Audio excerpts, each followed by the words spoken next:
را روانه چهارشنبې شپه دا 15 شعبان دی د چهارشنبې په شپه باندې ماښام مونځ چې وکئ قبرستان ته لاړ شئ دعا وکئ نبی آخر الزمان با همیشه تشریف وړلو امام بخاری علیه الرحمه را نقل کړی دی خدا استحباب درجه لري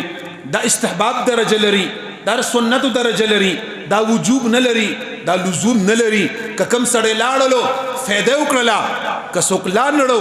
ملامته کولی یې نشي که څوک لاړلو هغه ته بدعتي نشي ویلی که څوک لاړ نړلو هغه ته ګناهګار نشي ویلی که لاړلې خپله فایده دی وکړه د حضور مبارک یو سنت دی را ژوندی که او که لاړ نړلې نو بیا چې کوم دی نو تا هم هغې سره چې کوم دی نو خپل هېڅ قسمه چې کوم دی نو تا څه فایده ونه کړله تاوان زیان دې مو نه کړه خو دې ته به بد نه وایې څوک تلو والا ته به غلط نه وایې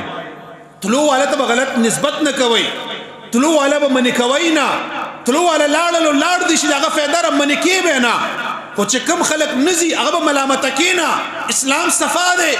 دین صفا دی صفا آواز کو چې کوم تلو والا دې مې منع کوه ای د الله بنده په دې فتنې زمانه کې که څوک قبرستان ته لاړل ځان ته دعا وکړه هلته کې مردګانو ته دعا وکړه فایده به ورته ورسېږي دغه رنګې د شپې عبادت وکړئ